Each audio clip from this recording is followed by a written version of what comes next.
to Hee Haw, starring Buck Owens and Roy Clark.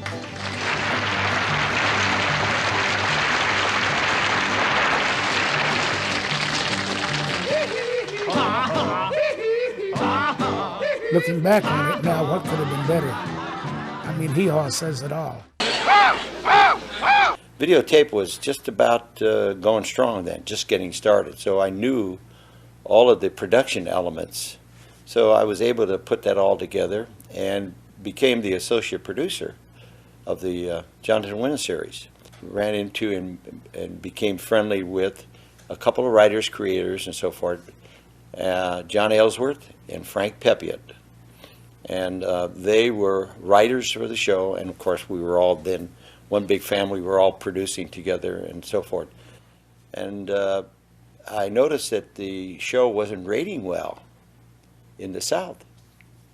So I started a book, Certain Country People. One of it was Roy Clark, Buck Owens, George Goober Lindsay, Minnie Pearl, and Roy Rogers and Dale Evans. And when you think about it, 4 out of the 5 became regulars on Hee Haw. And I noticed that the ratings were going up. We made a decision that maybe we ought to entertain a show that would be with music and quick cut one-liners like laughing. The producers of the Jonathan Winter show came to me and asked me if I would be interested in this idea that they had to do a musical comedy show, not unlike Laugh-In. To me, it's like the triple threat guy in football: run, pass, and kick. And Roy could play comedy and sing. He was the first person that we went after when the creation of Hee Haw got started. Buck really made a contribution to Hee Haw because of his music and, of course, of his recording. He wasn't really a comic. His comedy was not the best. But I knew how to use him musically and in certain parts. He was a good setup man. So it worked. The combination of the two was just a beautiful relationship. And then from that, the pieces started to fall. You know, Archie Campbell came in from the Grand Ole Opry, Minnie Pearl from the Grand Ole Opry, Grandpa Jones from the Grand Ole Opry. And it didn't take long. Everybody in creation that was in country music wanted it on the show. Incidentally, including the band, I had 52 people on the show.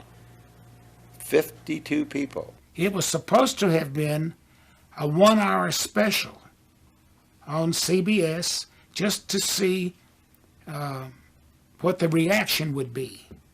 Because there was discussions going on, and Jonathan had been canceled, about this Hee Haw show, and there were things, indicators were such that country music was making its movement, we got a call from Mr. Perry Lafferty, who I worked with and for when I was at CBS. Remember, I was still a part of the network. And he said to me, Lavello, where is Pepe and Ellsworth? Go get them, because you need to get to Nashville in a hurry. And that was the summer that the Smothers Brothers and CBS had their falling out, which left CBS with a summer slot. So they called us all into Nashville, met most of them for the first time. Some of the old-timers I had worked with and loved forever, Grandpa Jones and String Bean and Archie Campbell. And within 2 weeks, we had to start delivering shows. And so we made our first telecast on June the 15th, 1969, the summer of 1969. We go to Nashville to shoot it, and they shot the show, and he and I were both really sick after we did the first show, because it was against everything that we had tried to get away from. The bales of hay, the corn stalks, and the overalls and stuff like that. Finally, I don't know how long we'd been in production, they put together a rough cut. I guess the producers said we better show them something because they look like they're getting restless. Well, when they put it up on the screen and we didn't watch 15 minutes, 10 minutes. And then we said, so that's what they're doing. Now it made sense. You know, that one thing over here, and then it went right to something else. No continuity at all. And that's really what made it. You know, they say he's 94, never looked at a girl in his life, never smoked, took a drink, or gambled. Beats me why he wanted to live so long. I hate my mother-in-law. Well, if it wasn't for your mother-in-law, you wouldn't have your wife. That's another reason I hate her. The first 2 shows didn't work. One of my associates came to me. He said, the critics are running this show down. It is so bad that the people are going to look at this show as a result of what the critics are saying. Is it all that bad? And that was the turning point. Because the people were reading what the critics were saying, tuned into us and said, hey, it's a great show. It's a family show. And the ratings went whoop, went right up. CBS or the world wasn't ready. The next thing you know, the ratings went through the roof. What we didn't realize that the magic to that show was really in the editing, in the fast clips, and in the comedy. It wasn't a country music show. It was a show that had country music in it, but it was a comedy show. We created a new style of doing a television show. But the bits and pieces was something that we fell into because we didn't have time to set up one set and go to the next thing and do a show by show by show. So the pressure was put on us to go into the editing room and assemble it and put it together. Nobody knew what we were doing. Everything was on cue cards. We never rehearsed, which is pretty obvious when you watch the show. And we just come in and look at the cue card and read it. If we blew it, made a mistake, just do it again. And a lot of the mistakes made the show instead of what they were trying to do. Junior, you know I do believe that Marvin Muff Knuckles is the laziest one man that I personally have ever seen in my entire life. What do you think? I know it is that he is, and if he ever wakes up over twice a week, he complains of snorting them. It was down to a science in that I would get the guest artists first, get all their music out of the way. Then the next one in line would be Buck Owens, get his music out of the way. Then I would bring in everybody for comedy. Now Roy would be there now when we would do the comedy, because the very first thing that when we did comedy was Picking and Grinning with Buck. And once we got through with Picking and Grinning, Buck would go home. And it would be comedy with Roy and with the rest of the people. And at the back end, I would do Roy's music. So that's the way I would, finish the style of this production. We would just film twice a year, so around October and then again around June. We could shoot everything so quickly. Like they would take my Nurse Goodbody spot, for instance, and do all 13 of them in one day. We would do a body of sketches, like say, we do 13 shows at a time, and then 13 reruns. So we do 13 cornfields back to back. And then they'd all be edited in California after we finished them. But so each set, like 13 barbershops back to back. A small studio, a few people in there, like an audience.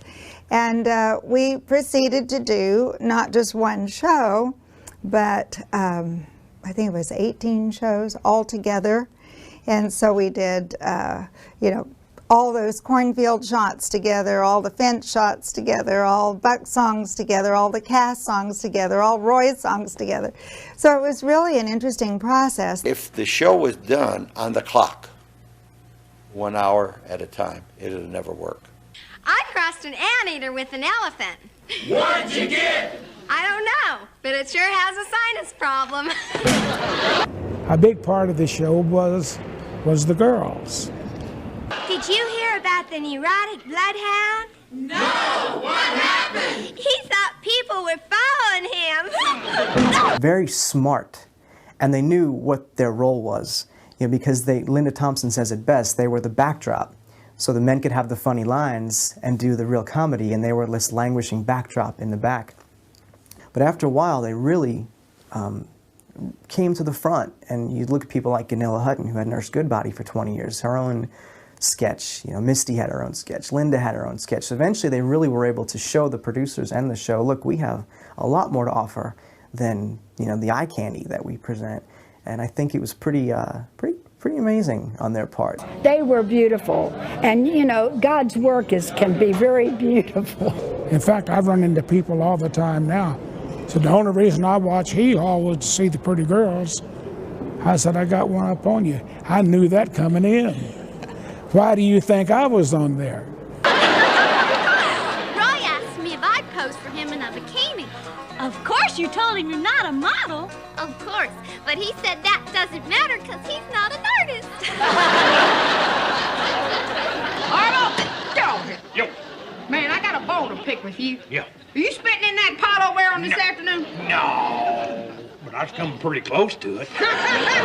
We had talented people from all over, and none more talented than Gaylord Sartain. Jim Halsey, who was Roy Clark's manager, had seen the old Mazeppa show at Channel 6, and he came by one day and said, how would you like to be on Hee Haw? And I said, well, I don't know, it's pretty corny. And you know, oh no, I'll just do Mazeppa. And then I said, what kind of money could a fellow make on it?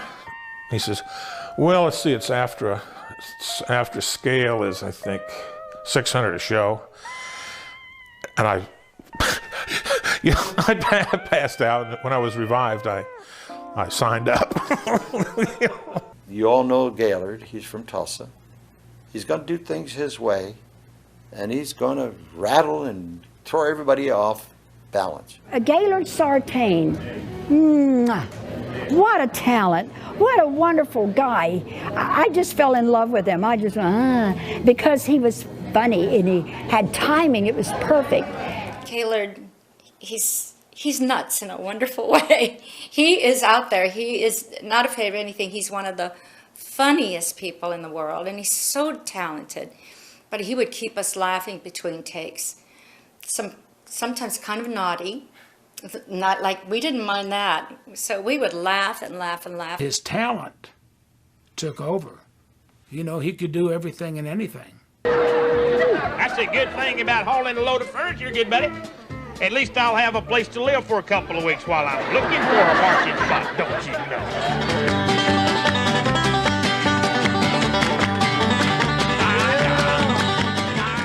I always liked it when everybody was together. So I would love picking and grinning because I loved the camaraderie. That was my favorite part of the show, was the camaraderie. I liked the family feeling. That made you feel good. And Sam, he was like a daddy. It was a crazy set because, you know, as long as we were on, it was like a huge family. And we were all very close. I mean, we'd really be excited to see each other. Every time we came in June, we hadn't seen each other since the previous October. And so it was like, hey, we could see how much weight everybody had gained, learn all the babies' names. Hee Haw was an American icon that was a family that our families all grew up with. And that's cool. If you think about Hee Haw and you think about one word, family would have to be it. My wife's cooking makes me so emotional. Every time I eat her mashed potatoes, I get a lump in my throat. Blame it all on my roots. I showed up in boots, ruined your black tie. You know, Hee Haw was built around guest stars. All of the big stars, Alan Jackson, Randy Travis, Garth Brooks, Loretta Lynn, Tammy Wynette, George Jones, well, you just name them. They all did Hee Haw. And to a lot of them, it was the first national exposure that they got. I got to do the Kornfield twice. I got to do it with Grandpa once. And Grandpa called me Clint. Everyone was calling me Clint Black at that time. Everyone was calling everybody Clint at that time. You know, Clint. But Grandpa, you know what? He's one of those guys that he can call you any name in the book, and you still look at him and just love him to death. Just sweet man, and that's who he was, and that's, you know, Sam gathered those kind of people. Everybody on there was sweet. So this is what Hee Haw did. They were tongue-in-cheek, yes, but they took their business very seriously, and what they hung their hat on, guys like Roy Clark, Buck Owens, Charlie McCoy, Sam Lavello, what they hung their hat on was the top list of artists of entertainment in country music. And I felt very lucky to be on that show, not only for its national exposure, but just to be on a show that treated country music in such high respect as that show did. You know, Nurse Goodbody asked me if my eyes had ever been checked. I told her no. They've been blue all my life. Reba was really introduced to me by Tom T. Hall. And I put her on, and she was good.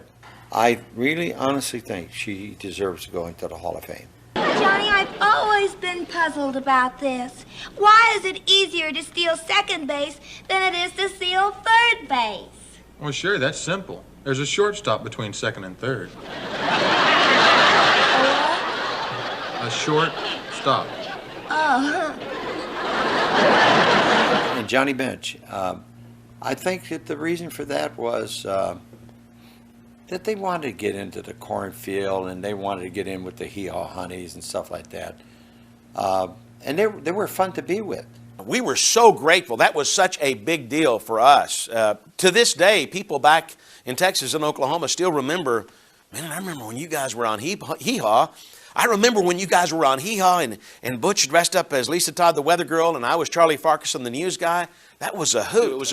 It was a great experience to work with Buck and Roy and all those folks. Hee Haw. I was very excited to do Hee Haw because, you know, we watched it as I was growing up. I mean, we never missed Hee Haw. I mean, you know, to the exclusion of just about everything else, we'd make sure we watched Hee Haw, you know. And so I was real excited to do it. Well, that was a fun time. Most of the time, they made sure that people interacted together. And they felt that that was important, to know that the hosts, etc., knew their guests, and the guests knew the people who ran the show. And that's what I found interesting about that show, because it was like you went to visit them in their home and just had a gay old time. I mean, if you think about it, Hee Haw was probably the most massive exposure country music ever got. I enjoyed all the characters and stuff, but I was a young kid, and I wanted to tune in and see Merle Haggard sing. I wanted to tune in and see the greats of country music do that, and it was a great opportunity for performance too. It had a profound impact on me. Loved Hee Haw, always, because to me it was the perfect blend of great country music, humor, you know, and the gals running around in their little outfits, and it had a little bit of risque-ness, and it just made you feel good to watch it. First time I did Hee Haw, I got to salute Bartlesville, Oklahoma.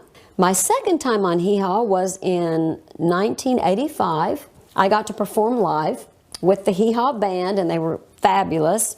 I think I did about 6 Hee Haw shows. I remember doing some lines, so I don't know if it was the cornfield or it was the board that slapped somebody, you know, that reached up and whammed you, you know. I think it was that, you know. So that's the key, I think, to Hee Haw. It was so much variety was packed into that with great talent and good timing. Misty, have you always been such a ding-a-ling? Ding-a-ling! I have you know that in high school I had the highest IQ of anyone who took 7 years to graduate. And Hoyt was a great guy, a great songwriter, laid back. In some ways, Hoyt Axton reminded me a little bit of Roy Clark. But Roger Miller said, I will never do that show. There will be a cold day in, Hades when I do that show. I don't know where it happened. I think I was with Roy, and I bounced into him at some hotel.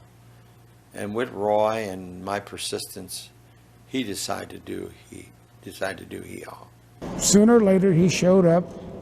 He wanted to do a fiddle tune, just him and I. And so we were running through rehearsal, him and I playing fiddle. And I looked over my shoulder and I said, I wonder how cold it is in Hades now. They were all such great musicians, such great talent, such great people. When I first was hired by Buck and they took me to Hee Haw, they wanted me to play an electric blue fiddle. I thought, I don't know about this. And I really was hesitant to play that blue fiddle because it was different, really different. Lo and behold, I started getting letters. The girl with the blue fiddle, addressed to the girl with the blue fiddle.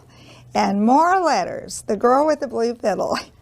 And it became a trademark because blue shows up so well on camera, on TV, and it was different, it was catchy, it was electric. They could tune it however they wanted, a little more. You can make it sound very, very acoustic also. So I ended up loving that blue fiddle.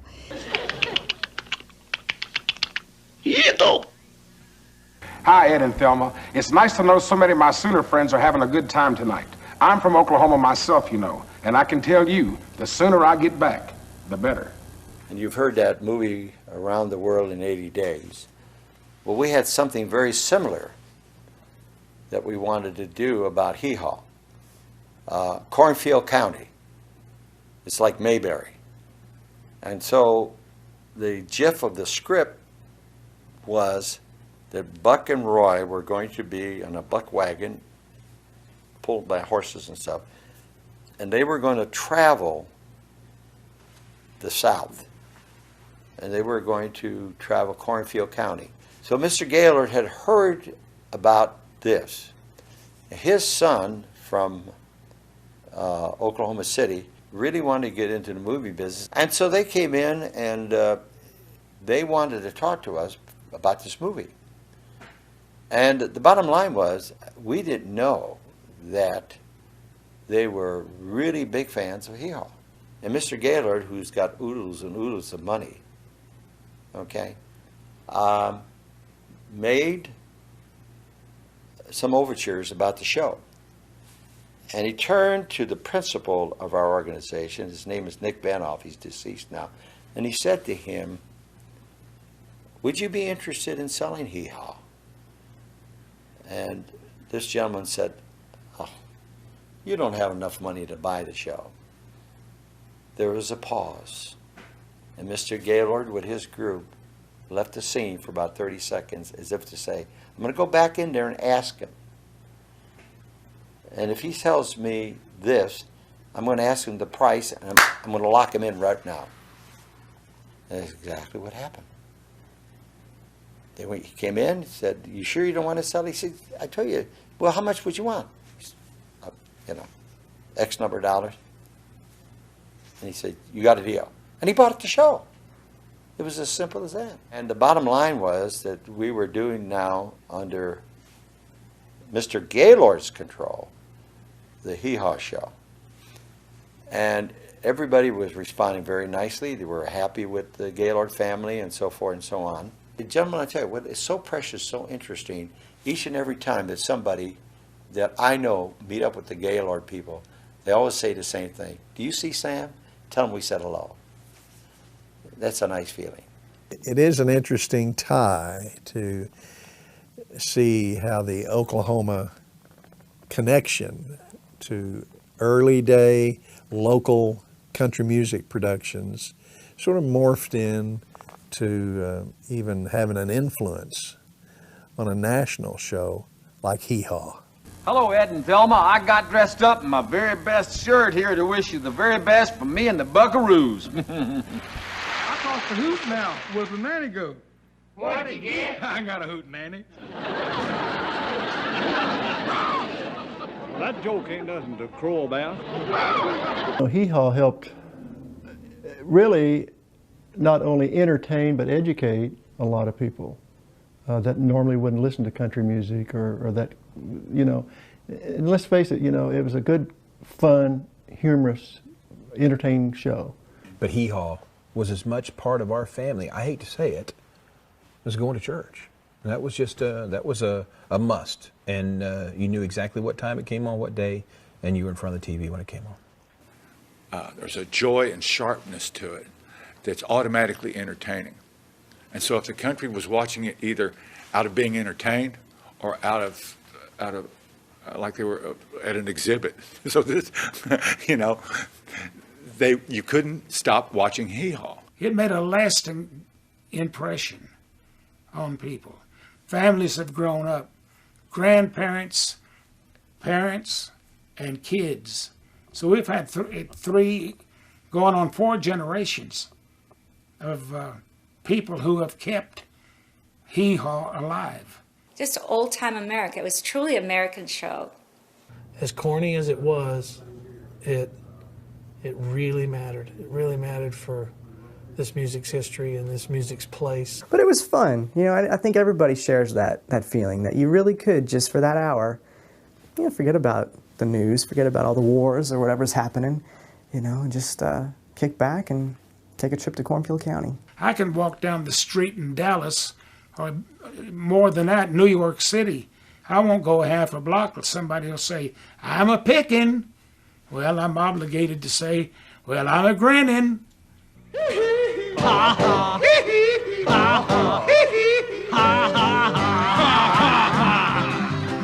Well, good night, Mr. Owens. Good night, Mr. Clark. And good night, everybody else. And we'll see you next week on Hee